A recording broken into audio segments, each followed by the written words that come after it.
Estamos começando mais um episódio de Psicancelada. Eu sou a Lauren. Eu sou a Lê. Eu sou a Camila. Hoje a gente vai falar sobre metas e resoluções para o ano novo. No caso, próximo ano, 2024. Não sei quando você está assistindo isso. Serve para qualquer ano. Mas serve para qualquer ano. Por isso que eu quis dar essa introdução um pouco mais genérica. E eu acho que a nossa discussão vai ser menos uma discussão formal e mais um papo entre nós sobre essa história toda de que fica um rebuliço, né? Geralmente em janeiro, sobre metas pro ano novo. E muitas vezes a gente vê as pessoas se frustrando quando chega lá, sei lá, segundo semestre, as pessoas começam... Carnaval, amiga. Já no carnaval Carnaval frustrou? tá todo mundo frustrado. Você demora o segundo semestre pra se frustrar. Eu, no fevereiro, já dá tudo. Não, porque aí eu penso, tem tempo de eu atingir a meta, entendeu? Ah, tá. Tipo, No meio do até semestre, porque- você percebe que deu ruim mesmo. Isso. Entendi. Até porque antes do carnaval, teoricamente, o que normalmente as pessoas consideram que o ano ainda nem começou, né? Então, Justo. teoricamente, Nem deu a gente pra dar ruim. estipula metas para depois do carnaval. É Ok. isso, não dá nem pra você se culpar, porque o ano nem começou, entendeu? Eu tô muito feliz com esse episódio, porque faz tempo que a gente não faz o episódio que é bateção de papo, assim. A gente andava muito técnica, É verdade. É verdade. né? Então, hoje vai ser cafezinho. Só faltou o cafezinho. Não, o meu tá aqui. Eu não posso tomar café agora, porque eu acabei de almoçar. Vocês acham que é... Porque, tá, tem esse problema que a gente tava falando. Muita gente fica empolgado com esse negócio. Ah, vai mudar o ano, novo eu e não sei o quê. E eu, particularmente, acho que, apesar de eu gostar muito, eu adoro festas de fim de ano, especificamente ano novo. Eu gosto de dar essa renovada nos ares, etc. Mas eu já me iludi muito e já até fiquei esperando... Ah, não, ano que... E dá pra usar essa passagem também pra você criar falsas expectativas do tipo, novo ano, novo eu. Ou também pra você se apegar e postergar coisas que seriam importantes de você já começar. Do tipo, ano que vem eu começo, depois o carnaval eu começo, nananã. E trata isso, uma mera virada do calendário, como se fosse o evento que vai mudar a sua vida. Então, por mais que tenha um lado meu que goste disso, o outro fica, talvez seja meio superestimado. Nossa, que crítica. Eu tava pensando, enquanto você falava, que eu tô vendo muito isso na clínica, assim. Ninguém quer fazer as metas mais, ninguém quer seguir mais nada. Agora virou o caos. É? Ah, não, férias. Ah, não, ano novo. Ah, não, Natal. E eu tô assim, janeiro a gente se vê. Janeiro eu quero ver como é que vai estar isso aí. Mas eu não sei, eu não gosto de festas de final de ano. Hoje em dia eu já, já não é um negócio tão ruim. Mas as metas de final de ano eu gosto. Não sei se é porque eu tenho essa ilusão de que... Porque é um dia arbitrário, né? Virou o ano, não mudou porra nenhuma. Mas a gente, não, ano novo e tal. Eu acho que como tem todo esse clima, é muito... dá pra você pegar uma motivação pela... Né? Não sei. Sim. Quando vocês estavam falando, vai mudar o ano, mas teoricamente continua tudo a mesma coisa, né? Eu estava falando esses dias com alguém que... Eu acho que eu vi, oficialmente agora faltam 3 semanas para o Natal. E eu pensei, cara, eu acho que eu tenho gás até lá. Tipo assim, são só mais 3 semanas. E meio que vivendo um dia por vez, porque, nossa, até o Natal... Mas daí, beleza, semana seguinte, É mesmo. eu vou estar trabalhando igual. Não, mas a gente vai tirar férias, Camille. Você vai também, uma semana. Sim, mas Quanto assim... tempo faz que eu não tiro férias? Mas aí que tá, eu não faz tanto tempo assim que eu tirei férias. Então, não era pra eu estar tão esgotada e achar que minha vida vai mudar com uma semana de férias no final do ano. Mas né? vai ser incrível. Vai ser incrível. Nossa, eu tô precisando Mal de uma posso pausa. esperar. Sim. Eu não sei, eu acho que é um pouco isso. A gente coloca essa coisa do vou dar uma parada, né? Tem as festas, então assim, eu vou comer bastante no Natal e depois eu faço regime, né? Eu vou comprar tudo que eu quero agora e depois eu economizo dinheiro. É uma falsa esperança, uma falsa expectativa. Mas o nosso cérebro adora se iludir, né? Então, acho que é bacana usar essa ilusão pra tentar se empurrar. Sim, eu tava até procurando. Tinha uma frase que eu gostei sobre isso, assim, mas claro que eu não vou saber citar a frase direito. Mas sobre como é importante a gente aproveitar... Porque toda mudança, geralmente, existe, né? No começo, sobe a sua empolgação, você cria várias expectativas de que vai dar certo, etc. E mais um pouquinho depois você vai se frustrando, vendo que, na verdade, né? É todo um ciclo que se retroalimenta. Mas eu acho que aproveitar o gás dessa empolgação inicial não é prejudicial para ninguém, né? Se você tá se sentindo, coisas renovadas, etc., talvez, objetivamente, nada tenha mudado. Mas se você entende isso como um contexto para se encher de ânimo, por que não, né? Eu acho que o problema, a gente tem que fazer um episódio lá pra março. Como não desanimar agora que você já viu que não vai fazer bosta nenhuma que você prometeu, né? Porque aí que é o problema. Tipo, já é março, eu não fiz nada, então agora em 2025 eu começo. Aí você fica... Eu adorava... Sabe que uma coisa que eu adorava fazer? Eu tinha agenda. agenda de papel, né? Na época, quando eu era criança, nem tinha, sei lá. Enfim, e aí eu ficava, não, porque esse ano eu vou escrever tudo na agenda. Meu, dava uma semana. Eu começava a escrever com a letra bem grande, assim, pra encher a página. Isso é uma coisa que pra mim... As primeiras páginas do caderno. As primeiras páginas do caderno sempre bonitas. E aí eu aprendi, talvez, acho que foi por causa da escola e da questão desse perfeccionismo que eu tinha com os cadernos e tudo, que quando eu fazia de qualquer jeito, quando eu escrevia e parava de ser perfeccionista, tinha que ficar lindo, eu ia muito melhor. Então, assim, de certa forma... E eu acho que tem tudo a ver com o que a gente vai trazer ao longo do episódio, mas metas fazíveis, né? E não a perfeição do ano novo, como você falou. Como é que você falou? O ano novo, um novo eu. Não é um novo você. É um você com novas motivações, talvez, né? Enfim.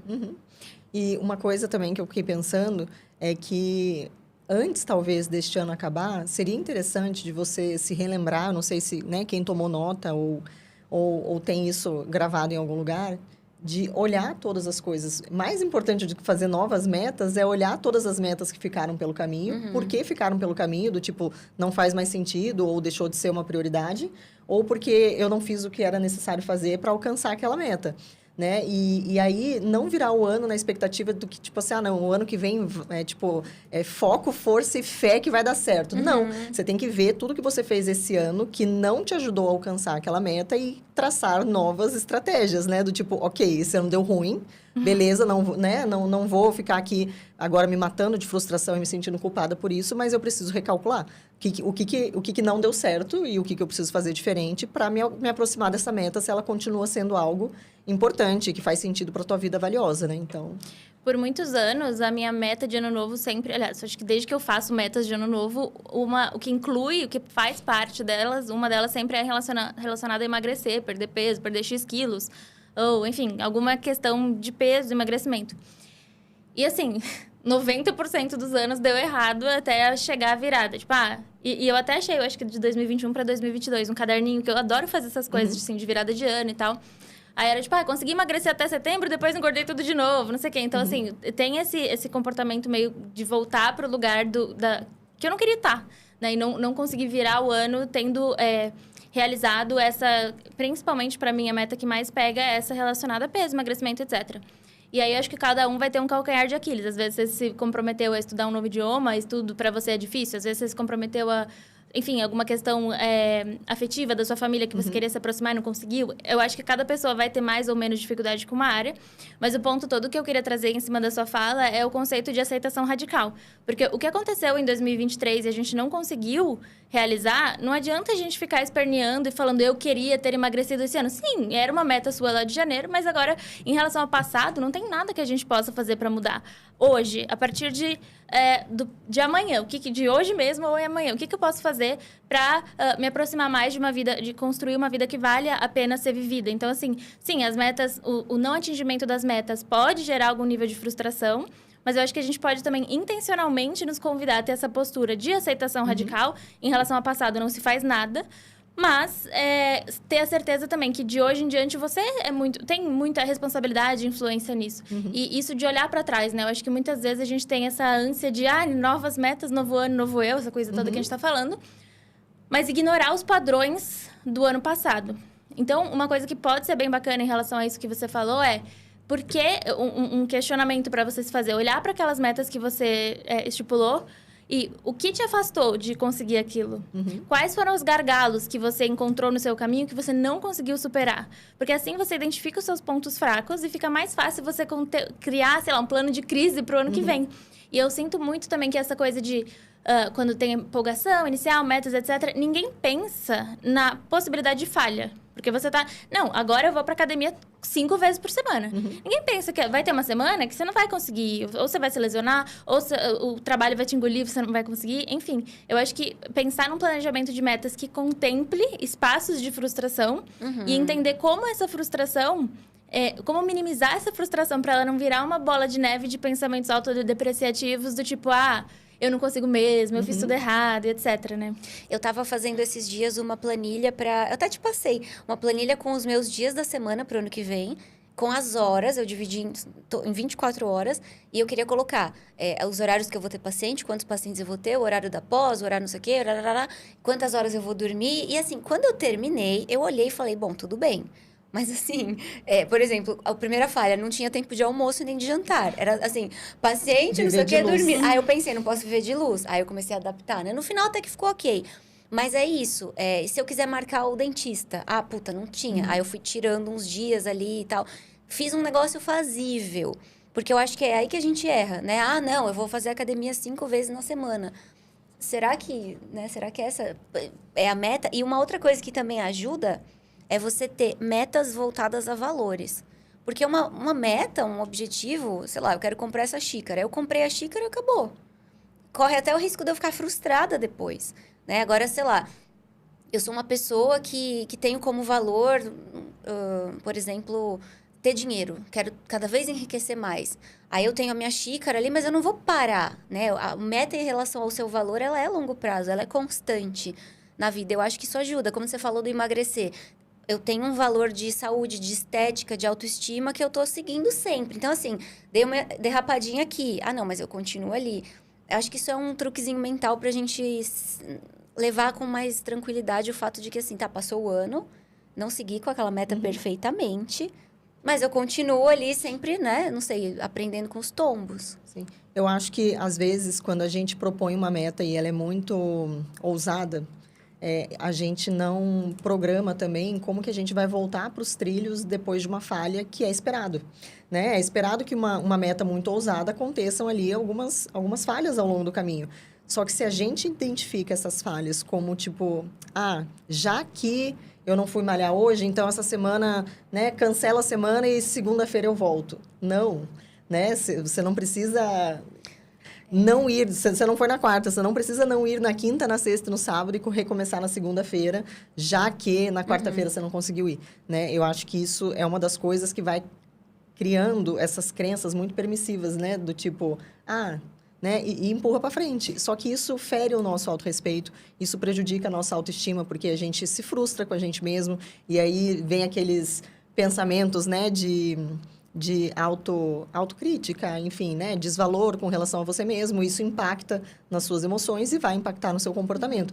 Então, assim, ok ter uma meta ousada, mas o que você vai fazer no dia que aconteceu um imprevisto e você realmente não puder ir, né? Como é que você vai fazer para voltar para o trilho, para se motivar novamente, né? Eu não gosto muito dessa palavra motivação, mas para voltar para a disciplina, né? Eu tenho... Sempre que eu falo em planejamento, eu enxergo que um planejamento ideal, ele tem 2 características. Que ele é execuível e ele é flexível. Porque se você fizer um planejamento que foge muito à sua alçada e assim, você nunca teve o hábito de leitura, por exemplo, na sua vida. Aí você coloca que, sei lá, em 2024 você quer ler 4 livros por mês. Assim, é execuível, assim, e quando a gente está olhando para execuível, a gente não está falando é possível de ser feito por um ser humano. A gente está falando você, na sua rotina, considerando o seu repertório, seu contexto, suas possibilidades. Você vai provavelmente dar conta disso? Não. É um hábito novo, uma coisa que você não está acostumado a fazer. Então, quebrar o hábito em mini hábitos e distribuir esses mini hábitos na agenda de forma execuível para o seu contexto e flexível, por quê?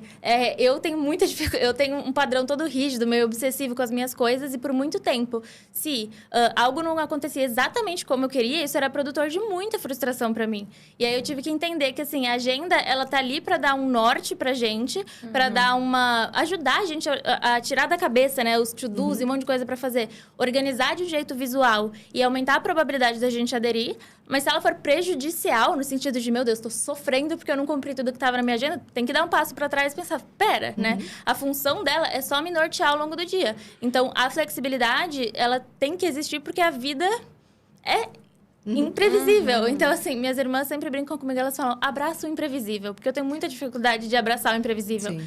Mas se vem um imprevisto no meu dia, eu tenho que entender que tudo bem, eu posso pegar essa atividade que está aqui, puxar para outro dia, fazer um remendo, enfim, ir adaptando conforme a necessidade do contexto. Então, eu gosto de pensar num planejamento mais a longo prazo, orientado para valores, como ela estava falando, mas também entender que naquela semana, é muito provável que quando chega, sei lá, eu gosto de planejar domingo à noite, geralmente, que quando chegue no outro domingo, muito não vai ter sido exatamente do que está ali. Mas não tem problema, a agenda é para ser muito mais um norte do que algo escrito em pedra, uma regra que vai te fazer mal se você não seguir exatamente o que está ali, né? Sabe o que me ajudou? colocar post-it nos compromissos, porque daí você pode tirar e mudar para outro dia, e escrever na agenda de lápis. Eu sofria quando eu tinha que riscar um negócio e pôr no outro dia, mas eu sofria, eu passava o branquinho sofrendo, era um sofrimento, assim. Eu pensava, essa semana já cagou. E tipo assim, sei lá, desmarquei uma consulta de terça para quarta. Não, já cagou. Era tipo o que você falou. Não, agora fudeu, já vou meter o louco, cancelo tudo, pede a pizza. Gente, calma, né? Sim. Então, isso foi uma coisa que me ajudou. Mas você ainda usa agenda de papel? Tem semanas que no domingo à noite eu planejo a semana e tem semanas que não. Quando eu não planejo, no domingo à noite eu penso, essa semana já cagou. Então, tô tentando arrumar o hábito para ele não, entendeu? Porque, por enquanto, se eu não planejo a semana no papel, eu tenho ali no Google Calendar e tal, mas se eu não faço isso domingo à noite, eu já começo a segunda meio com a impressão que eu não sei o que vai acontecer. Embora esteja tudo no Google Calendar, mas enfim. Ai, gente, eu vou ser cancelada, porque eu não tenho nenhuma coisa nem outra. Como é que você Você sobrevive, não tem um Camila? Google, você não usa... Calma. Peraí que eu fiquei impactada com essa informação. Muito. Como que você vive? Como você vive? Do que você se alimenta? Onde você mora? De verdade. Não, eu não tenho agenda. Eu sei o que eu tenho que fazer toda semana. E, tipo, Não, mas a rotina e segue seus igual. pacientes? Não, mas eu tenho uma tabela. Ah, Tá. tabela E aí é uma agenda. Tabela é uma agenda? Mas não é um Google Calendar. Não, mas Não, tabela mas constitui Mas eu a não agenda. fico realimentando ela todo domingo. Por exemplo, todo paciente de segunda-feira, 2h é o mesmo de 2h, a menos que a pessoa fale, essa segunda-feira eu não vou poder, podemos repor outro dia. Aí eu pego a minha tabela e falo, outro dia eu tenho tal e tal disponibilidade. Nossa, Eu não preciso todo domingo sentar e ver quem que eu vou atender durante a semana. São as mesmas pessoas. Camila, Amiga, você é muito anarquista. São as mesmas pessoas nos mesmos horários, a menos que tenha alguma Mas alteração. a vida... Por ela é exemplo, a louca. gente não tem grupo toda segunda, terça e quarta, 19 horas? Sim, eu preciso rever isso no Eu domingo. preciso fazer isso. Gente, mas eu já sei, eu não preciso Tá fazer bom, de novo. mas, por exemplo, nessa semana vai surgir uma reunião extra do IPQ. Você vai ter que ir no dentista. Você vai ter que... Que hora você vai Mas treinar? daí eu coloco nessa minha tabela nos horários que eu preciso, que eu tenho de janela pra Mas encaixar. dentista, por exemplo. Dentista não é uma coisa que você tem toda Você semana. põe a lápis ali, o dentista. Não, que a tabela tá no computador.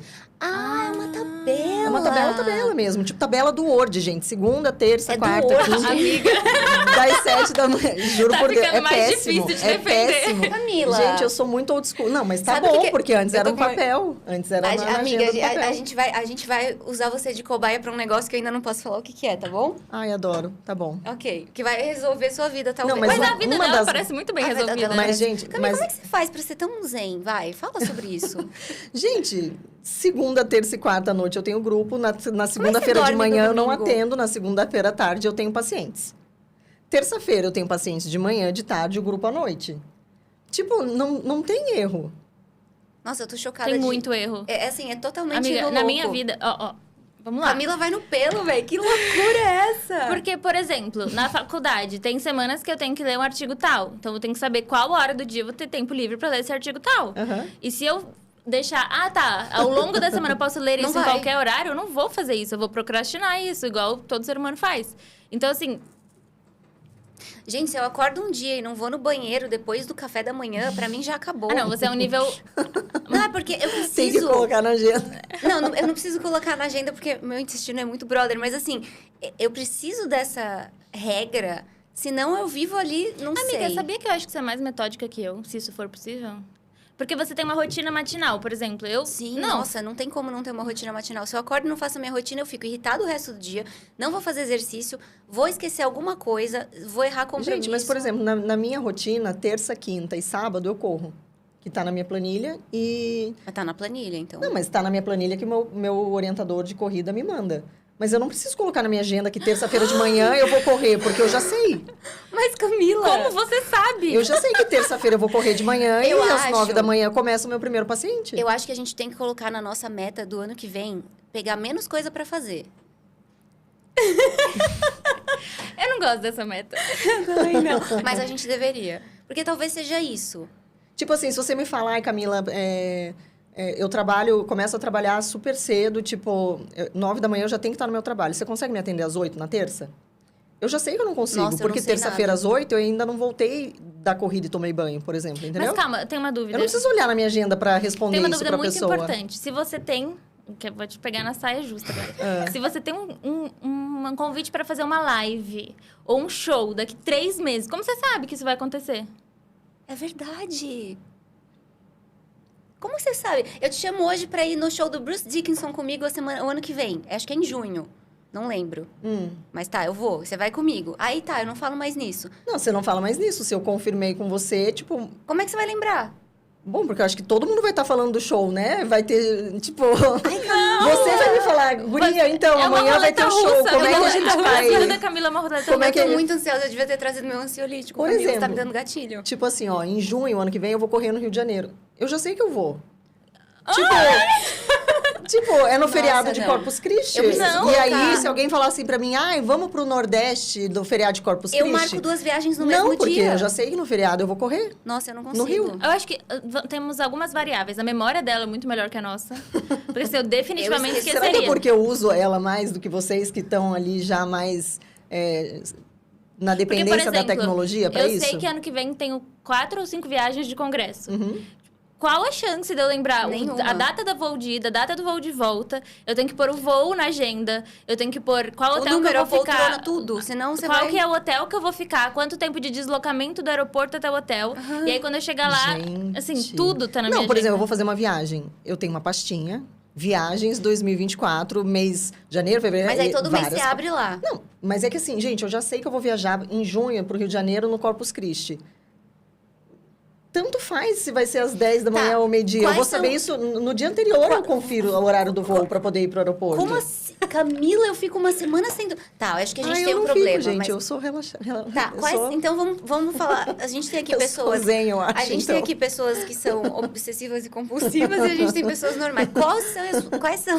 Quais são as metas de ano novo de uma pessoa relax? Não, mas é que assim, bom, a primeira delas eu quero... agenda. Eu quero otimizar esse processo todo, porque eu acho chique, assim, coloco na minha agenda. Eu falo, cara, que chique colocar na minha agenda. Mas, amiga, esse sonho é muito fácil de realizar. A gente vai te ajudar com mas isso. Mas eu sou ruim com esse negócio de tecnologia. Vocês sabem que eu sou ruim com esse negócio de tecnologia. Mas a gente vai te ajudar com isso. A nossa solução é perfeita. Tá, obrigada. Tá bom.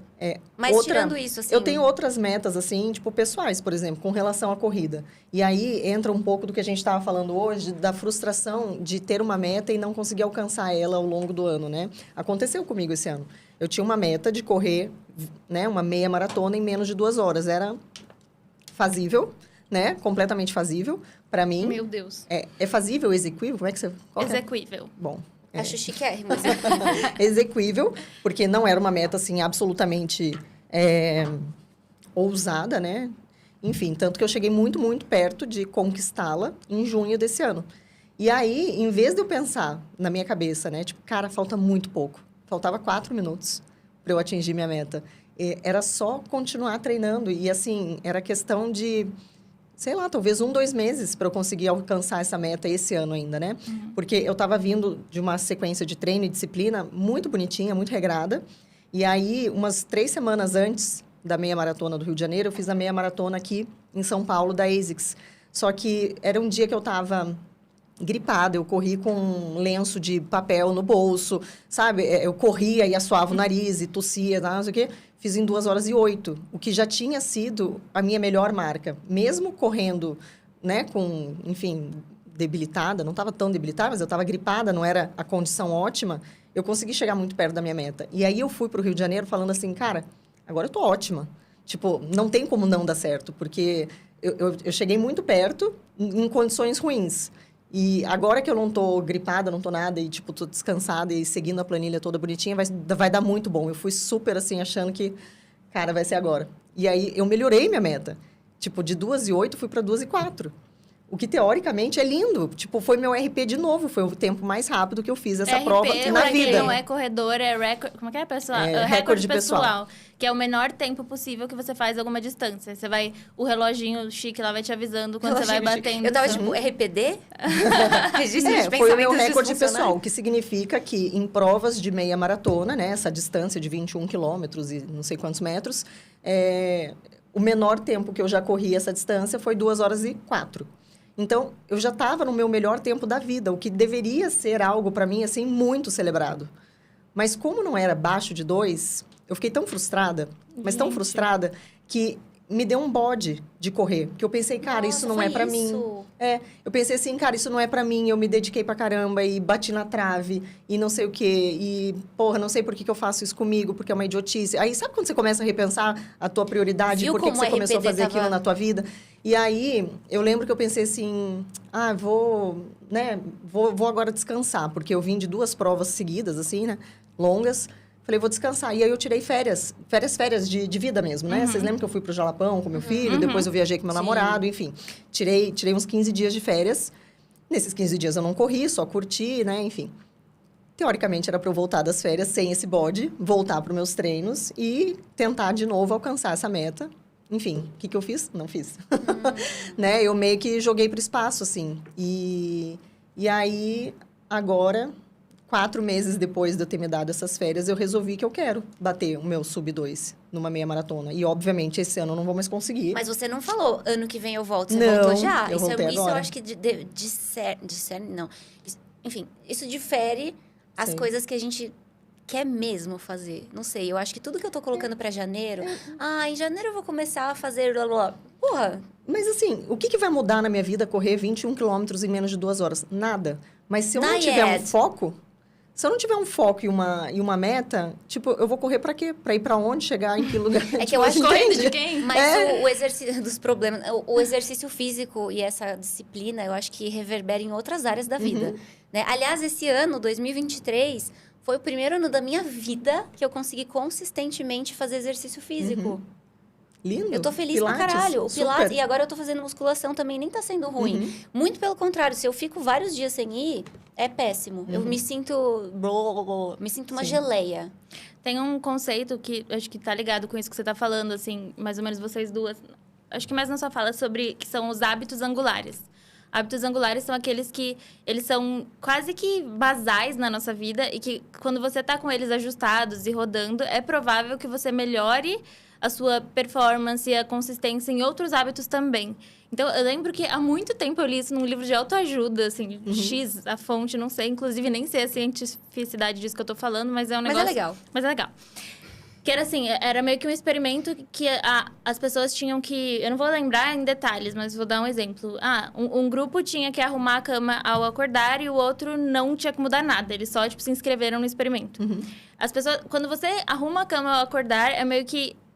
isso vai te ligar a maior probabilidade de você, sei lá, também arrumar os seus sapatos. E aí você vai querer manter o seu quarto mais organizado, porque isso vai te dar mais prazer. Aí você vai querer investir mais no seu autocuidado e tomar banho. E, enfim, pessoas que estavam mais desleixadas com a saúde, elas começam a se engajar mais.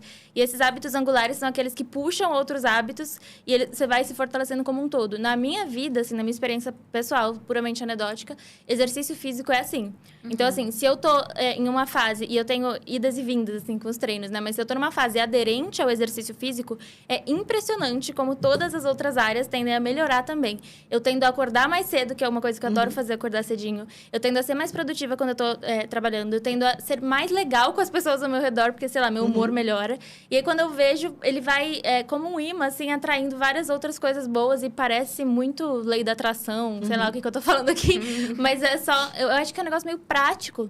E se a gente for tentar analisar em termos cognitivos, eu acho que tem muito a ver das nossas crenças sobre nós mesmos.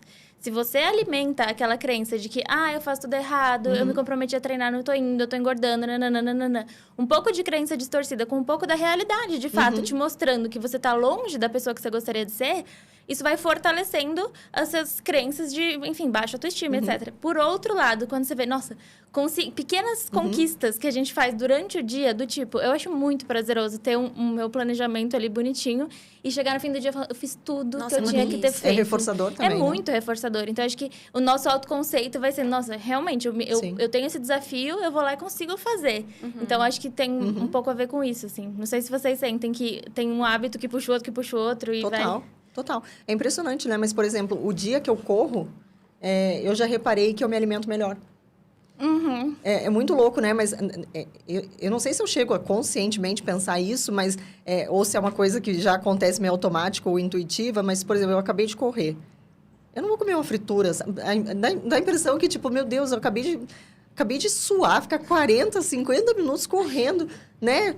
Pra daí chegar aqui e comer uma fritura, não. Hoje eu vou comer bonitinho. Mas daí no dia que eu não corro, parece que, tipo, tudo ok, bem. Eu tenho muito isso. E até, por exemplo, sei lá, um programa que eu adoro, coisa boba assim, mas é pedalar, que eu faço... Por muito tempo eu fiz spinning numa academia que não sei se tem na sua cidade, você ouvinte, mas que em São Paulo tem algumas unidades, que é um conceito novo do spinning, que você faz tipo uma festinha numa aula de spinning. Você odeia?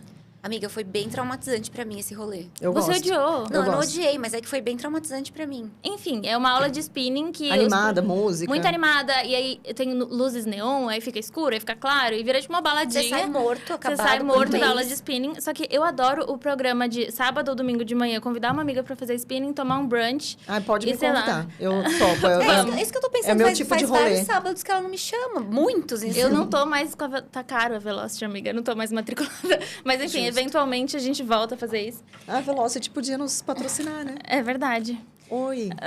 Oi, a gente quer pedalar. Eu não quero, é só as duas que você patrocina. Enfim, e aí eu gosto muito desse programinha. E aí, por exemplo, seria estranho...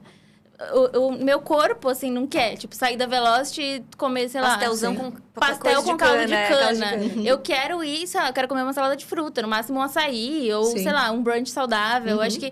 E isso tá muito a ver com... Sei lá, eu me sinto mais limpa e saudável quando eu tô treinando. E uma coisa retroalimenta a outra. Mas, gente, de fato, se você tá comendo coisas mais saudáveis, né? Assim, você tá mais saudável do que comer um pastelão da feira ali, enfim. Sabe o que eu queria perguntar? Primeiro, para o ouvinte pensar também quais são os hábitos angulares e quais são as áreas, se a gente fosse dividir.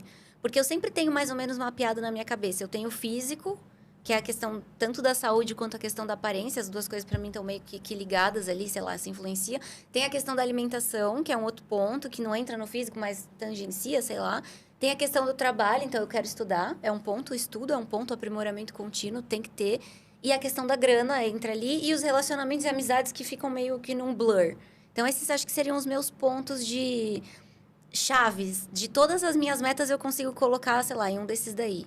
Sei. Vocês têm esses Quando grupos, eu fiquei assim? pensando, enquanto você falava, depois eu respondo dos meus grupos, mas eu queria abrir um parênteses. Quando eu adoro essas coisas de papelaria, tipo caderno bonitinho, planner, agenda, essas coisas. Tem uns... agora virou meio moda, não sei se vocês já viram, o Habit Tracker. Um monitoramento... sei lá, um negócio de monitorar hábitos. E aí tem a tabelinha lá com vários quadradinhos. E aí você vai pondo se você fez, você faz um xizinho. Se você não fez, você não marca. E aí, em um dos anos... Eu acho que foi 2020, se eu não me engano. Não sei, mas eu comecei que era assim, uma página inteira com vários negocinhos pra marcar. Aí era assim... Tomar no mínimo X litros de água. Meditar. Fazer uma ação voluntária. Nananana. Era literalmente uma página inteira de novos hábitos que eu queria ter em janeiro. E aí, obviamente, durou 3 dias e, sei lá, no terceiro, assim, foi impossível e insustentável consolidar tantos novos hábitos ao mesmo tempo. E aí, por que eu lembrei disso enquanto você estava fazendo sua pergunta? Teve um livro que eu li que também é de autoajuda, mas que na época fez muito sentido para mim, nem faz, sei lá, uns 4 anos, que chama Essencialismo. Greg Canrell, alguma coisa assim, o autor. Mas que ele fala... E também tem um outro livro, que eu não vou lembrar o autor, que também é de autoajuda, que chama A Única Coisa. Esses 2 livros têm uma premissa bem parecida, que se a gente coloca esforço em muitas áreas diferentes das nossas vidas... A gente falou um pouco disso no episódio de procrastinação, com a Marcela Lamastra. Mas pensa que você é uma bolinha. E aí, lembra da aula de física, que tem vários vetores puxando as forças. Se tem vários vetores ao seu redor, você não sai do lugar, porque você está pondo uma forcinha para cada direção e você vira uma bolinha estática. Por outro lado, se você define uma direção mais clara para você e centraliza o seu esforço naquilo, você vai imprimir esforço continuado na mesma direção. E é isso que leva a gente a ter resultado. Óbvio, tem outras variáveis envolvidas, mas no geral, quando você imprime esforço continuado numa mesma direção, isso é bom. Então, a falha daquele projeto de 1000 novos hábitos em janeiro também me levou a ver que se eu quero melhorar um pouco no pilar de saúde, melhorar um pouco no pilar de exercício, um pouco no pilar de relacionamento, talvez eu não consiga dar conta de tudo. Então, talvez até uma recomendação para o ouvinte seja assim... Ok, você fez essas macro áreas, como a Lê estava falando, e identificou que você quer melhorar algumas coisas em cada uma delas. Tenta se propor a fazer uma coisa de cada vez, talvez. Ou, por exemplo, eu lembro que uma recomendação de uma das... Voltando sempre para a dieta, né? Mas uma das dietas que eu fiz... Eu não lembro se foi nutricionista ou se era psicólogo na época, mas enfim, o profissional que estava me norteando, ele falou assim, a minha alimentação estava totalmente desregulada, tipo, o dia inteiro. Ele falou, vamos ajustar uma refeição por vez. Então, por exemplo, a ideia era que eu conseguisse fazer o café da manhã como prescrito no plano nutricional. por umas 3 semanas, não importava o jantar e o almoço, não importava se eu tinha episódio de compulsão, não importava nada disso. A meta era, até que vire um hábito, você só vai mexer no café da manhã. Beleza, consegui. Próxima refeição, almoço. Então, assim, pegando, né, esse princípio de fazer de uma forma mais gradual. Porque quando a gente vai com muita sede ao pote, a mudança comportamental é um negócio complexo, né? E a gente vai com aquela empolgação, vamos, quando você vê, você não faz nada direito. Sim, total. Eu gosto muito quando a gente está planejando, porque esse episódio vai ser muito de como que a gente planeja, né? Novas metas, enfim. E a gente vai ter um outro episódio que a gente vai falar mais sobre a execução. Mas entrando na alçada aqui do planejamento, eu gosto muito da meta SMART, que é um conceito organizacional, né? Mas que dá tranquilamente para trazer para a vida pessoal da gente. Que diz que a meta ela precisa ser específica. E aí, né? O S do SMART é um acrônimo. Então, o primeiro é específico, e aí você tem que ter muita clareza de qual é essa meta. Não pode ser algo que não seja tangível ou que não seja... Quero ganhar dinheiro. Quero ganhar dinheiro. É muito... Não tem como a gente palpar isso. É quanto dinheiro, né? Então, assim, ela tem que ser muito específica. Não adianta falar quero emagrecer. Você tem que saber o quanto você quer emagrecer, né? E aí, S de específico, M de mensurável. O segundo item do acrônimo é mensurável. Você tem que ter condições de mensurar, né, no final do período que você estipulou ou ao longo, né, da tua programação, como que você vai saber se você está caminhando para próximo daquela meta. Então, quero emagrecer, muito vago. Quero emagrecer X, né? Você tem que ter como mensurar isso. Você vai ver através da balança, você vai ver centímetros que você quer perder na sua circunferência do abdômen, por exemplo. Por exemplo, quero economizar. É quanto que você quer economizar, né? Você precisa mensurar isso de alguma forma. Então, SMA. Ela tem que ser atingível, alcançável. Não adianta a gente estipular uma meta ridícula. Absurda. Que, tipo, é a mesma coisa assim, se tem gente, por exemplo, quenianos, que fazem uma prova de 21 quilômetros em menos de 50 minutos, então é possível, eu posso. Na IED, né? Vamos nadar. Não posso, eu tenho que ter bom senso. É óbvio que eu não posso, eu não tenho volume de treino delas, isso não é minha profissão, eu não tenho biotipo, né? Eu não tenho 2 metros de perna. Não pode, não, tem que ser dentro da minha realidade tangível. Né? Tem que ser atingível. E aí entra aquilo que eu gosto também, né? A meta, ela não pode ser nem muito fácil, nem impossível. Ela tem que ser difícil, né? A gente já fala sobre isso. E aí, então, SMAR. Qual que era o R? É do resultado? Não, o R não era assim, tipo, o porquê que você faz aquilo? Eu vou ver aqui, porque eu não lembro. Veja, é mais fácil, para eu não falar bobagem. Eu também não me lembro, a gente fala tanto Eu acho disso. que é o porquê que a gente faz isso, né? O porquê que aquilo é importante para... Realístico. Mas então, qual que é o A? Attainable. Atingível. Que é... as duas coisas são meio bem parecidas, né? Não. Nossa, em fontes... Bom, o Google... Eu tô vendo nas Google Imagens, então zero confiável. Mas eu acho que o R de relevant... Relevante. Tá assim, garanta que seus objetivos... Garanta que o seu objetivo é orientado para resultados que sejam relevantes para você. Exato, é o porquê que você faz. Que tem um pouco a ver com o que a Lê falou de estar alinhado aos seus valores. Porque se você... Por exemplo, você quer correr porque... Você acha... Todo mundo tá correndo, então... Foi um pouco o que aconteceu comigo. Minha família inteira resolveu correr. E aí eu me sentia muito... Eu sentia FOMO. Fear of Missing Out. Tipo, eu tava de fora do grupinho do assunto da corrida. Eu falei, vou correr. Durou, assim, 2 meses e meio. Porque eu realmente... Não é uma meta que... Pode ser que isso mude também. Eu mudo de ideia toda hora. Mas naquela época, assim... Tanto faz, sei lá. Não é um negócio que eu... quero correr igual elas têm esse drive, né? Então, só pra dar um exemplo do realistic... Não é realistic, é... é relevant. Relevante, exato. Porque senão, se você não... Se para você atingir essa meta não tem relevância nenhuma, o que vai garantir que você vai querer, sei lá, dispensar todo dia um tempo da sua vida para alcançar um negócio que não tem relevância nenhuma para você? Isso é o clássico estudante que precisa passar na prova. Por que ele não tem motivação para estudar? Porque, caralho, ele tá estudando para quê? Eu tenho que passar nessa prova. Você gosta do assunto? Você tá interessado na sua faculdade? Você tá curtindo o seu curso? Meu pai quer que eu passe. Óbvio que vai dar ruim. Sim. É óbvio. E o T do SMART é o tempo, né? Então, quando a gente estipula uma meta, a gente tem que estipular um prazo. Eu quero emagrecer, sei lá, 10 quilos em 1 ano. 10 quilos em um ano é atingível? É possível? É. A gente não pode querer isso em um mês, porque... Vai dar ruim. Vai dar ruim, né? Vai dar ruim para a sua saúde. Então, se a gente... Vamos pegar o exemplo do emagrecer através da Meta Smart, né? É específico. Eu quero emagrecer 10 quilos. Eu vou acompanhar isso no peso da balança, que seja, ou na minha composição corporal. Isso é importante para mim por causa da minha saúde, porque eu quero sentir bem comigo mesmo. Por isso que é relevante, né? Porque eu quero ter disposição, porque eu quero me sentir mais bonita. Tanto faz. E aí, em quanto tempo? 1 ano. E aí, quando a gente começa a pensar, por exemplo, eu quero perder 10 quilos. Na nossa cabeça parece muita coisa e a gente fica, cara, vai ser difícil, vai ser difícil. A gente precisa desmembrar esses 10 quilos ao longo de 1 ano para que isso se torne pequenas metas que a gente vai fazendo toda semana, que seja. Então, para eu perder 10 quilos em 1 ano, quanto que isso significa por semana?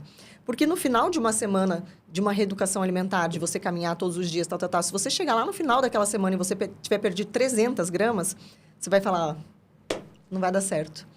300 gramas, meu Deus, eu quero perder 10 quilos. Mas se você imaginar que 300 gramas toda semana, no final de 1 ano, você vai atingir sua meta. E aí você vai estar motivado.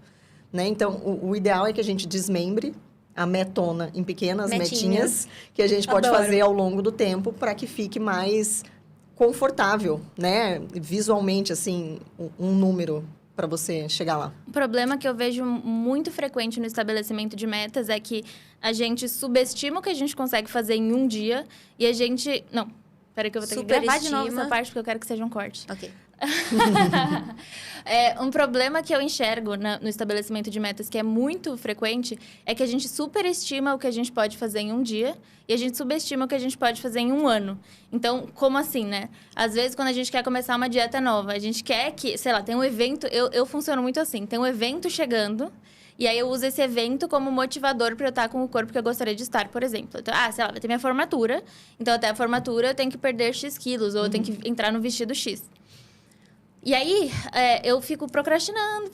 Quando chega, falta 1 semana para a formatura. Eu entro no Google. Como perder 10 quilos em 7 dias. E assim, é óbvio que isso é superestimar o que eu posso fazer de dieta em um dia. De ficar sem comer uma maçã, tomar leite, sei lá, fazer uns negócios doidão. Que não é saudável, não é sustentável a longo prazo e não me aproxima da pessoa que eu quero ser. É só meio que um desespero. E em 1 ano inteiro, por mais que 10 quilos assusta. Mas é possível, é execuível se você faz o cálculo e vai separando. É que eu acho que a gente tem muita dificuldade de lidar com o desconforto que a constância exige.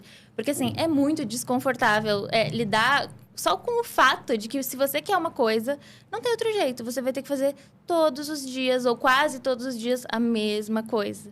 E eu acho que a gente tem um problema de desalinhamento de expectativas com a vida, assim. A gente acha que, vai ser incrível. Quando eu puder, quando eu entrar na faculdade, eu vou estudar só o que eu quero.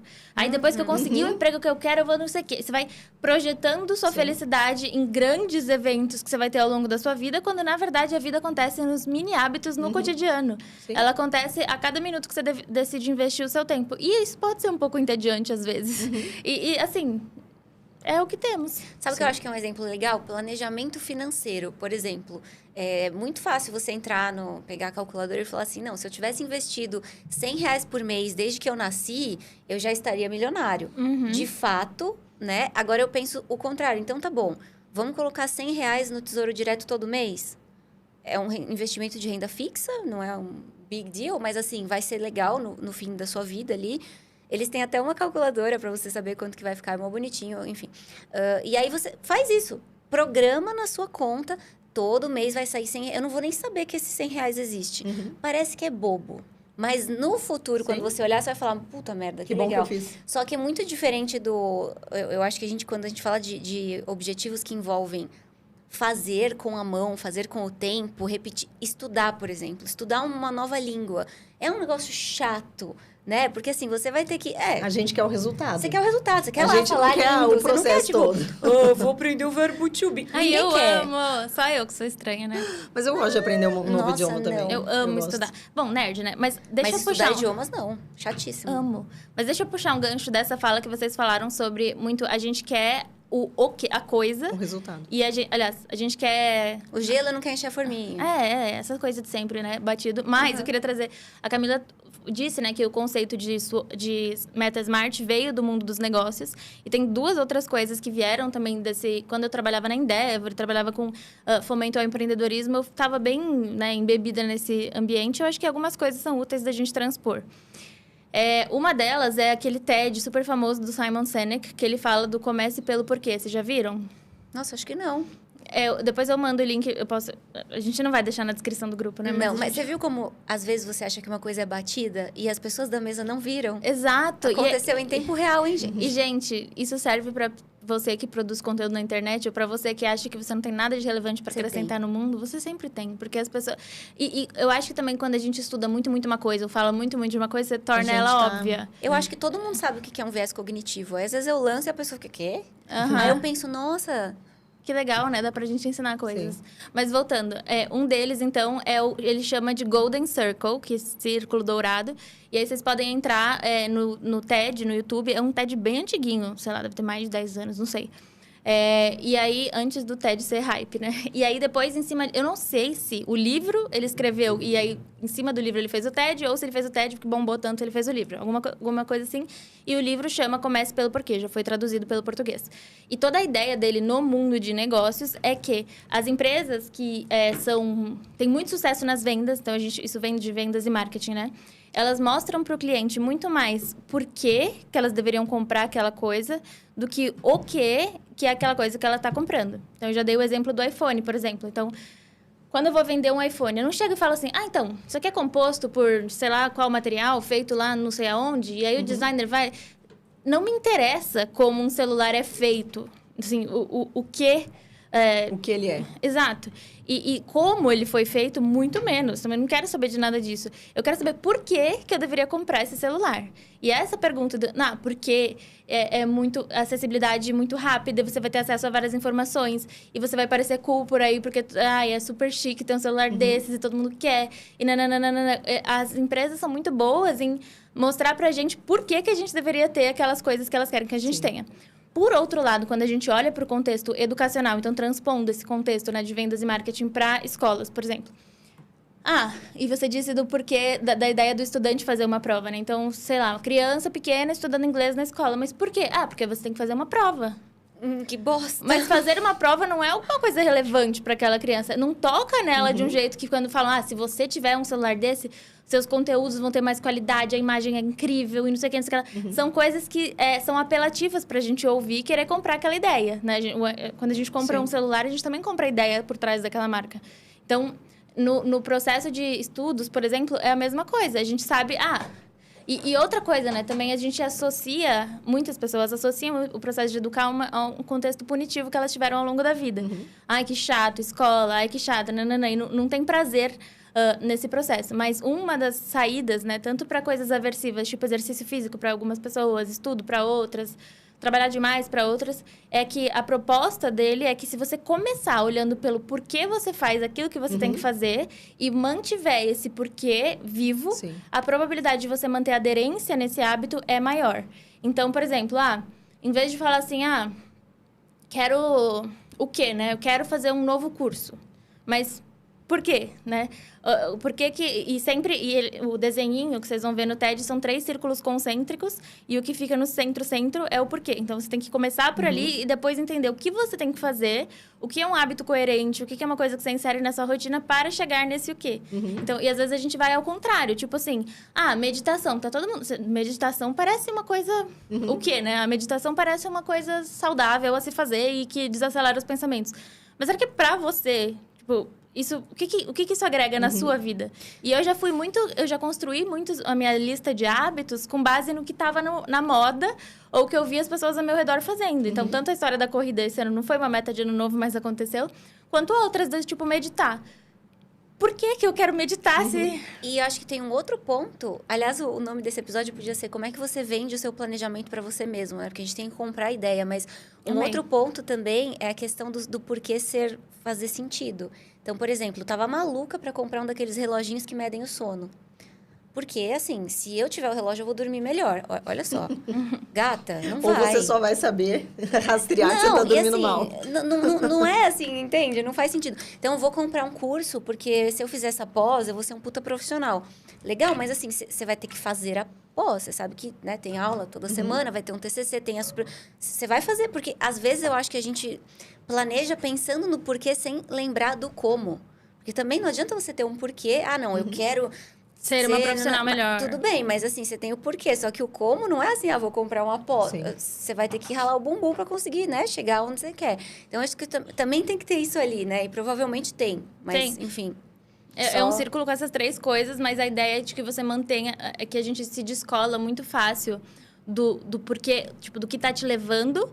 E aí, por isso, o processo, que é o como, vai virando aversivo. Sim. Então, assim, você tem que assistir 3 horas e meia de supervisão numa terça-noite. Meu Deus, por que eu fui me inventar... Não, porque eu quero ser uma profissional melhor. Quando isso retoma na sua memória, seria melhor. Sim. E o outro conceito que eu queria trazer, que foi muito legal que eu fiz isso uma vez, não foi com uma psicóloga, mas eu não sei se vocês conhecem a matriz SWOT. Sim. E aí a ideia... Forças, fraquezas, oportunidades. Isso, também é um acrônimo, né? A DBT e o marketing aparentemente amam acrônimos. Aí é SWOT. S de strengths, que é forças. W de weaknesses, que é fraquezas. O de... Oportunidades. E T de ameaças. Então, o que esses quadrantes colocam, né? Então, os 2 primeiros, o S e o W, você tá olhando para suas... enquanto pessoa, quais são as suas forças e quais são as suas fraquezas. Porque quando a gente vai criar... Tem aquela empolgação inicial, etc., de usar as suas forças, é muito fácil. Mas onde você pode tropeçar? Que é aquela coisa que a gente estava falando antes, né? O que pode... entrar no meio do caminho seu empecilho para que você consiga essa meta. Se você já tiver mapeado isso, você pode criar um plano de contingências melhor. Você pode criar um plano para evitar que isso aconteça. Enfim, e acho que é se colocar em contato com seus defeitos. Porque às vezes eu acho que esse negócio de, o novo eu, o novo ano... Não olha para que a gente tem limitações. E, tipo, aquela história, né? Você consegue tudo que você quiser. Você consegue atingir tudo que você quiser. Óbvio que não. Você tem um contexto. Você é um ser humano. A não ser que você seja Nayed. Eu tô com isso na cabeça. A Nayed quase Assistam morreu. episódios da Nayed. Mas gente, igual se a Camila... traumatizante. Se a Camila quiser correr uma maratona em 50 minutos... Como é que é? Meia maratona? Enfim, o ponto contexto importa muito. E às vezes a gente, nesse papo de metas, etc., eu acho que as pessoas esquecem, né? De que contexto importa muito. Mas voltando, então, analisar as suas forças e suas fraquezas. E o O e o T, eles são oportunidades e ameaças do ambiente. Então, você olharia para dentro de você, para você, o que é força, o que é fraqueza, e para o ambiente. O que é uma ameaça e o que é uma oportunidade. Então, por exemplo, uma ameaça... De novo, o exemplo do emagrecimento. Pega outro exemplo, pelo amor de Deus. A gente tá falando muito de emagrecimento. Estudo. Eu falo de estudar e emagrecer, que é o que eu quero fala fazer de ganhar dinheiro. Qual que é o meu problema de ganhar dinheiro? Eu quero ganhar dinheiro. Uma ameaça pode ser algum imprevisto financeiro. Não, porque tem que ser alguma coisa externa. Pode ser. A Black Friday pode ser uma ameaça, com certeza. Me ferrou esse ano, inclusive. Pode ser algum imprevisto do tipo alguma cirurgia que você precisa fazer, de alguma coisa que aconteceu. Gente, pode ter tanto, sei lá, pode quebrar um cano na sua casa e você ter que quebrar a parede para poder reparar aquilo. Então, isso são todas ameaças, né? Isso. E oportunidades. Quais são as oportunidades que eu tenho para fazer mais dinheiro, talvez, para poder, né? Tipo, eu tenho amigas que são muito inteligentes e a gente pode fazer uma coisa juntas para ganhar dinheiro. Isso é Então, você vai olhar para o seu ambiente, tipo, de onde dali você pode se beneficiar para chegar mais perto dessa meta. Então, eu gosto muito de pensar no conceito de SWOT. Não necessariamente você tem que escrever, embora eu seja fã de papel e caneta, mas você faz esse quadrante, coloca no Google que você vai encontrar fácil, assim, usar essa ferramenta para uma autoanálise. E isso entra também o que a gente falou lá no começo do episódio, que é uma análise retrospectiva. Se você olhar onde eu falhei, talvez seja difícil você pensar de cara, assim, nos seus... Depende do seu nível de autocrítica, né? No meu caso é bem fácil. Mas se você... talvez seja difícil você elencar os seus defeitos. Ou as suas dificuldades, mas você olha para trás, onde que você tropeçou, onde que você falhou nas metas do ano passado que não foram cumpridas. Ali, talvez, te dê uma dica de quais são os seus desafios, defeitos, dificuldades, chame como você quiser. Até porque repetir os mesmos padrões de comportamento não vai te trazer resultado diferente nenhum. Você vai falhar de novo ano que vem, né? Então, se você não tiver essa clareza do que deu certo, o que não deu. O que deu certo, você mantém. E o que não deu certo, você recalcula. Você vai continuar enxugando gelo. Para quem né? está fazendo metas anuais desde 1990, se não está dando certo é porque talvez as metas anuais, né, deu. Uma coisa que não tem nada a ver com o assunto, eu estava brisando aqui, pensando, que eu acho que a gente tem que ter metas prazerosas também. Eu tava pensando aqui que normalmente as metas a gente pega... Não coisa chata, mas coisa trabalhosa, coisa aversiva, coisa que, enfim... E eu fiquei pensando como é importante ter metas prazerosas. E eu pensei que eu tenho uma meta prazerosa pro ano que vem. Eu quero voltar a ler ficção. Eu tô lendo muito pouco ficção. Amiga, por favor. Sim, eu quero muito contribuir pra essa meta. Eu sei, eu vou. Eu prometo que eu vou ler o livro primeiro. Mas, assim, quero voltar a ler mais ficção. Esse ano eu li, acho que, sei lá... Sério, esse ano eu devo ter lido menos de 10 livros. Isso, pra mim, Eu costumava ler 80, 90 livros por ano. Esse ano eu li menos de 10, eu acho. E pessoas que... Ouvintes, vamos lá. Se você... Não. Eu leio desde... Meu hobby desde criança é a leitura. Quando eu falo que eu leio 80 livros por ano, é porque eu gosto de ler da mesma forma... Realmente 80? Sim, da mesma forma que as pessoas ficam vendo série. Eu sento no sofá, Acho que eu não li 80 na vida. Nossa, eu vou... Mas assim, é livro... de ficção, depois que acaba eu esqueço, da mesma forma que a gente vê filme. Então, assim, ai, nossa, Letícia... É porque pra mim é tranquilo. Sim, por isso que eu queria trazer pro ponto Foi de, muito assim, bom esse disclaimer aí. se você quer ler mais, por exemplo, você vê eu lendo, a Letícia lendo, você fala, quero ler mais. Mas peraí, né? A gente faz isso há muitos anos por prazer, inclusive. Exato. E porque um dos meus... Talvez eu seja, não sei, depende do meu futuro, mas talvez eu seja uma escritora frustrada. E assim, pra mim, a literatura é uma coisa muito, muito, muito importante na minha vida. Então, pra você que tá começando agora com o hábito de leitura, talvez você nunca tenha pensado na literatura. Talvez você nunca nem goste. Se você é que nem eu, então estipula uma meta de ler um capítulo por semana. Pronto. Exato. E se você quiser um capítulo também, tem né? o quê? 10 páginas? Depende, isso é uma né? página, Depende 2 por dia. E depende... Totalmente... fazível. Depende do que faz você querer ler mais. Porque eu acho muito... Isso é outra coisa. Tipo, na internet, né? Tem que ler porque é chique. Exato. Mostra... Eu fui impactada, às vezes, com aqueles anúncios de, tipo... Uma menina segurando uns 90 livros. Eu li todos esses no ano. Aprenda comigo como ler todos esses. Mas por que pra você é importante? Eu sou, óbvio, entusiasta da leitura. Amo, falo pra todo mundo. Leia, que é incrível. Mas, assim, talvez você focar a sua... E aí, você vai virar aquela bolinha... Com todas as forças indo um pouquinho pra cada lado. Né? 80 bolinhas, 80 setas. Você não vai sair do lugar porque pra você isso não é relevante. Então, por que você tá pondo cada uma... Eu acho que essa talvez seja uma das coisas mais que a gente bateu na tecla desse episódio, né? Por que você colocou cada uma daquelas metas que estão ali? Outro ponto que vocês deixaram a ponta solta e eu queria explorar também, porque, enfim, tem a ver com uma outra coisa que eu tava estudando, é qual deve ser o nível de dificuldade da meta. Vocês queriam entrar nisso mais a fundo, mas vou falar um pouquinho também da minha perspectiva. Eu gosto muito de estudar métodos de estudo, metodologias que, enfim, têm uma eficácia mais estudada e etc. E uma das questões estudo ativo é o que tem de melhor, assim, que a gente sabe que funciona muito mais. Então, mais do que ler e reler, por exemplo, tem vários estudos comparando. A turma que leu e releu versus uma turma que leu e fez uma prova e releu de novo. Enfim, vários tipos de pesquisa nesse sentido, né? E até no senso comum é uma coisa, assim, de relacionar com esforço mais do que com estratégia. Então, assim, se você não entendeu, você senta a bunda na cadeira e lê de novo. Mas, assim, isso não é o melhor caminho. Releitura não é o melhor caminho. Enfim, mas eu abri um parênteses dentro do parênteses. Mas toda a questão é que também tem estudos que se dedicam a entender qual é o nível de dificuldade que essas questões que a gente vai se fazendo enquanto estudante devem ter. Então, enquanto eu estou escrevendo, eu vou criando várias perguntas. Enquanto eu estou estudando, eu vou criando algumas perguntas. Seja para tirar na aula ao vivo da pós, do curso que eu estou fazendo, ou para eu mesma tentar responder depois. Dúvidas que vão surgindo. Eu gosto de ter uma folha ao lado e ir fazendo essas perguntas. Se forem dúvidas... assim, se essas dúvidas indicarem que eu não estou entendendo nada do que eu estou lendo, assim, muito, muito básicas, é muito provável que isso seja desestimulante para mim. Porque quer dizer que eu estou tentando aprender um assunto que, assim, eu não estou entendendo nem o básico. Por outro lado, se eu só tiver umas dúvidas muito, muito fáceis, ou se eu não tiver nenhuma dúvida, também pode ser desestimulante, porque é um negócio que já sei de cor. Então, os estudos tendem a indicar que o nível intermediário, então, ele te motiva o suficiente para você querer estudar um pouquinho mais, mas não é tão fácil a ponto de você já ter tudo decorado. Eu acho que é mais ou menos o nível de dificuldade que as metas têm que ter. Você tá com uma cara de dúvida. Não, eu tô pensando que eu não tenho método de estudo, nunca tive, não releio anotação, não sei o que eu tô fazendo A gente tem que ter um vida. episódio sobre isso. Mas é que eu não uso, pra mim não faz sentido. Amiga, mas eu quero te ensinar.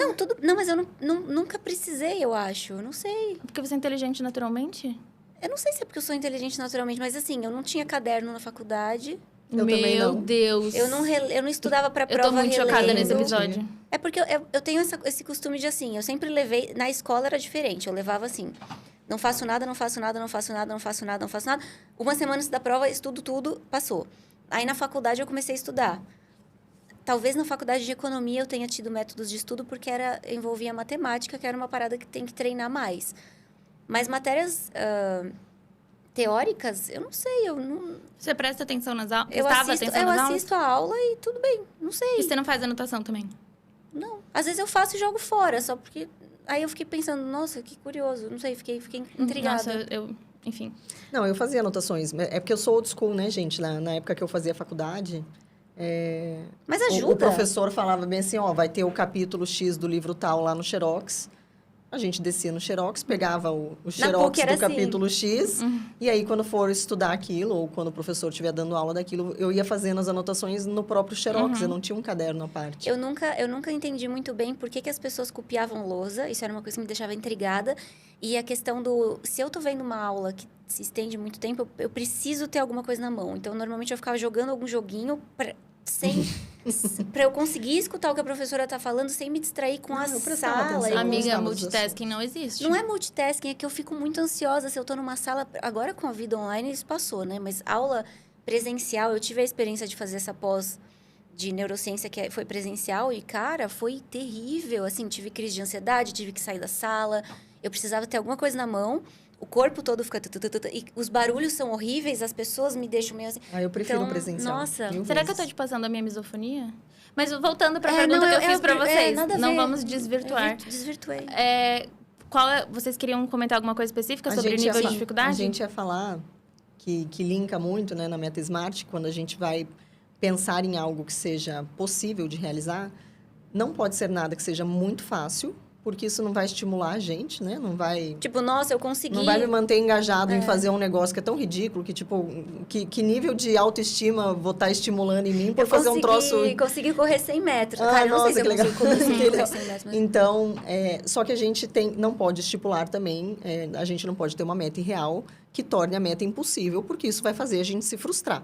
Então, o lema, quando a gente vai... estipular uma meta para que a gente possa atingir a nossa maestria, e a nossa maestria basicamente é aquele boom de autoestima, que é quando a gente conclui alguma coisa que foi difícil, né?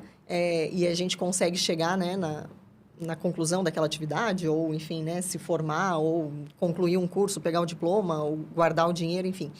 É um boom de autoestima, é quando a gente se sente no controle extremamente capaz, quando a gente começa a olhar para nós e não ter mais aquelas crenças de desvalor, do tipo, nada dá certo, eu não sei fazer nada, porque a gente concretamente conseguiu concluir uma tarefa que a gente tinha se proposto. Só que não pode ser uma tarefa idiota, né? Muito com zero nível de dificuldade, e também não pode ser nada que impossível. A gente não vai atingir nunca, e aí vai ser, tipo, um tiro no pé. E eu acho válido você lembrar que o difícil de cada pessoa é diferente. Sim. Eu não vou começar a correr e vou falar, não, vou fazer a meta difícil da Camila, que eu tô ferrada, né? Sim, mas a meta difícil de quem tá começando já foi a minha. Não, então, sim, tipo, mas é que quando eu acho que às vezes comecei a correr 21 quilômetros, nem era uma possibilidade. Né? O que eu queria era fazer uma prova de 5 quilômetros. Perfeito. Tipo... Porque eu acho que com a internet, com essas coisas do... Que nem você falou, leia como eu leio, né? Enfim...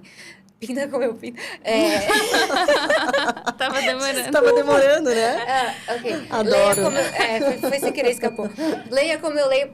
Assim, a pessoa que já tem o costume de ler, ou a pessoa que tem o costume de se exercitar. Um difícil dela é outro. A gente, às vezes... Eu tenho essa falha moral que eu me comparo. É uma falha moral, é uma característica humana, amiga. Mas pra mim é uma falha péssima, porque eu vou me comparar, eu vou me comparar com o psicólogo que tem 50 anos de formado e ganhou um Nobel. Eu tô assim, não, mas eu não tô que nem o cara. Véi, calma lá, gata. Você tem que se comparar com ela em início de carreira. Das possibilidades. Se comparar pra se estimular? Exato. Eu adoro falar disso, porque não se compare. Porque, exatamente, primeiro de tudo, que a frase não se compare, ela é meio impossível de se realizar, porque nós... a gente tem muito menos controle sobre o nosso pensamento do que a gente acha que a gente tem. Então, o Instagram, por exemplo, você vai abrir o feed e se você ficar pensando, não se compare, não se compare, não se compare. Primeiro, é muito mais provável que você se compare, porque você tá meio que... E não é nada a ver com lei da atração, mas é porque enquanto mais você tenta repelir essa força do seu pensamento, mais talvez ele ganhe força. E porque a comparação é uma vantagem evolutiva em algum nível, porque a gente é muito... a gente é uma espécie gregária, né? Isso quer dizer que a gente precisou uns dos outros para a gente conseguir evoluir. Então, quando a gente olha para a psicologia evolutiva e outros assuntos que eu acho legais também de estudar, a gente precisa um do outro. Eu precisava olhar para aquela pessoa e aprender com aquela pessoa, e me comparar com aquela pessoa, e tá meio com esse senso de pertencimento e fazendo mais ou menos o que as outras pessoas da minha tribo faziam. Se eu não sei fazer a coisa, é provável que, enfim, a minha chance de sobrevivência diminua, porque eles vão me quicar fora da tribo. E isso adaptado à nossa realidade. Então, assim, a gente tem padrões de pensamentos que estão arraigados há muito, muito tempo, e que já foram vantajosos para nós. Então, assim, é meio que impossível não se comparar. Mas aí, o que importa? Não importa o que você pensa, mas importa o que você faz a partir do que você pensa. Porque é normal que os pensamentos venham, tipo assim, ai, nossa, aquela pessoa tem a mesma idade que eu e já virou Forbes Under 30 e eu tô aqui recomeçando a minha carreira do zero, sabe? É normal, tá tudo bem você pensar isso. Pensar isso não te faz invejosa. Não significa que você é invejosa, não significa que você... O que você falou? Tem uma falha moral. Que você tem uma falha moral. Não significa nada disso. Significa que você é um ser humano tendo pensamentos. Ok. A partir desse pensamento, o que você vai fazer? Você pode olhar para essa pessoa que tá num lugar que você ainda não conseguiu chegar e falar, putz, olha que legal, ela conseguiu. O que será que ela fez que ajudou? Não sei o que. Meio que se questionar no sentido de se estimular. Ou você pode olhar e falar, nossa, eu sou uma fracassada, vou ficar aqui deitada na cama o dia inteiro. Porque, óbvio, falar easier said than done, né? É muito mais fácil falar do que, de fato, colocar isso em prática. Porém, é um caminho para a gente se apaziguar com essa ideia de que a comparação vai vir. E aí você vai ter comparação com a meta de corrida da Camila, ou com a minha meta de estudo, com a meta de leitura da Lê. Tudo bem. Mas, assim, a partir dessa comparação, você escolhe se inspirar ou você escolhe retroalimentar um ciclo de frustração? Mas você sabe que uma coisa que eu estava fazendo um questionamento um tempo, e eu já tive esse questionamento de duas formas, né? Logo que essa história de rede social começou, é que hoje ainda tem muito, né? É que eu parei de seguir porque realmente não me agregava nada de positivo.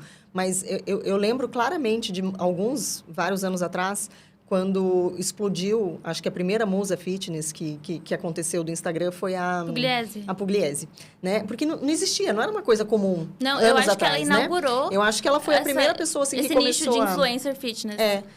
Que eu me lembro, assim, né? Eu nem sei dizer quanto tempo atrás era. E eu lembro de olhar o perfil dela e falava, cara, que barriga trincada, que bunda empinada, tudo durinho, tudo no lugar, não sei o que, não sei o que. E eu falava, puta, a Pugliese é aquela fortona? Não, ela não era fortona, ela era bem torneada, assim. Não, amiga, meu Deus, tá matando a Não, é porque... Não, não tô matando eu tô falando de anos Pugliese. atrás, uma das primeiras blogueiras fitness. Porque agora tem bastante. Tá, entendi, desculpa. Agora tem bastante, enfim. Mas, e eu lembro que eu seguia ela e eu falava, caralho, que corpo, meu Deus do céu, isso e aquilo. E eu achava, eu achava lindo. Só que daí, é óbvio que eu comecei a me frustrar, porque eu tava longe de ter um corpo daquele. Mas quando eu parei para pensar na minha realidade, do tipo assim, primeiro, eu tenho a disposição que ela tem para poder ter um corpo desse? Primeiro, não tinha. Eu tinha que fazer pós-graduação, eu tinha que trabalhar no hospital o dia inteiro, eu tinha 2 filhos que eu levava, buscava da aula, deixava no futebol um, pegava o outro no judô, tinha que fazer mercado, enfim. E aí eu pensava assim, cara, e aí eu abri o Instagram, 5 da manhã ela tava malhando. Tava malhando de tarde, aí tava malhando de noite. Antes de dormir, ela fazia uma esteira. E eu falava, cara, primeiro que eu não tenho a disponibilidade que ela tem para fazer esteira. isso. Eu não tenho essa disponibilidade, porque às vezes a gente fica muito preso. Se tem gente que faz, é porque você não tá se esforçando o suficiente. Porque você precisa arranjar tempo. Ok, mas arranjar tempo 6 horas por dia para fazer agachamento, eu não tinha esse tempo. E outra, realmente, eu comecei a analisar bem realisticamente, assim, e se eu tivesse? Vamos supor que eu ganhei na Mega. E aí, assim, eu não preciso mais trabalhar, eu posso contratar um motorista para levar meus filhos para a aula e eu tenho 24 horas do meu dia livre para poder alcançar o corpo que ela tem. Eu quero. Você vai para de Paris, fato, né? Você pega eu quero grana. ter aquele corpo, mas eu não quero fazer o que tem que ser feito para alcançar aquele corpo. Então, primeiro, eu preciso entender que qual é o corpo possível para mim, na minha realidade e com o tempo que eu quero disponibilizar do meu dia para fazer isso. Porque não é uma questão, às vezes, de falta de tempo. É assim, se eu tivesse 3 horas para correr todo dia, eu também não ia querer. Eu ia querer fazer meu treino de 50 minutos. É isso. Qual o preço que você quer pagar pela sua meta, Mas, né? amiga, eu amei a sua reflexão, porque, assim, eu acho muito frequente e feio, mas acontece muito, que a pessoa fala, mas também blogueira fitness só faz isso da vida. Se eu fosse blogueira fitness, eu tinha a bunda que ela tem. Não, cara. Exatamente. Então, assim, eu acho que é muito confortável a gente ficar num lugar de ela conseguiu aquilo que ela tem porque isso, e você justifica muito. Por que a pessoa sei lá, tem sucesso numa área ou é boa numa coisa que você gostaria de ser e não é. E no seu contexto, você simplesmente não tá disposto a pagar o preço que tem que pagar. Isso é um mecanismo de defesa. E aí, vocês lembram que eu falei que eu fiz essa reflexão na minha vida 2 vezes, né? Primeiro, com a questão da blogueira fitness, que eu cheguei à conclusão que não, eu não vou ter aquele corpo e eu não estou disposta, e nem que eu tivesse o tempo, eu também não quero. E eu fiz uma reflexão dessa quando eu migrei de área, quando eu saí do hospital e comecei a trabalhar na clínica. E aí, eu seguia, né, uma profissional da nossa área, que é extremamente renomada e que deu muito certo na clínica. E aí, eu comecei a pensar, cara, se ela conseguiu, eu também consigo, e não sei o quê. A mesma coisa. Só que daí, eu comecei a ver o que ela fez para chegar onde chegou. E ela conta que ela ficou 10, 12 anos da vida dela sem tirar férias, que ela trabalhava domingo, e a gente sabe que ela trabalha domingo ainda, porque ela tem lá as aulas que ela dá ao vivo no domingo de manhã, e e ela tá todos os dias respondendo caixinha no Instagram, e colocando conteúdo, e fazendo post, não sei o que lá.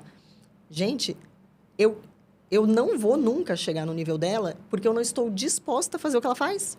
Eu não vou trabalhar no meu domingo, né? A menos que seja uma coisa, assim, pontual ou específica de um período de tempo, por uma questão, sei lá. Mas não é algo que eu pretendo colocar na minha rotina. Não vou ficar 10, 12 anos sem tirar férias, entende? Não vou aparecer no Instagram todos os dias simplesmente porque eu não tenho saco. E tem dia que eu não tô afim. Então, dou as caras lá e não me sinto mal por isso, entende? Então, assim, querer olhar para ela e falar, caralho, eu nunca vou chegar lá e não sei o quê. Talvez não. Mas eu também não vou fazer o que ela fez. Eu acho que as pessoas têm muita dificuldade, e eu me incluo nisso, né? De entender o que é inegociável para você. Porque, inegavelmente, tem outros fatores que contribuem para o sucesso dela, é claro. Sim. Né? Então, assim, ela começou num contexto em que não tinha tanto psicólogo no Instagram. E a gente pode ficar olhando para os fatores externos e oportunidades que ela teve que você não teve, ok. Mas eu acho que isso não é muito efetivo.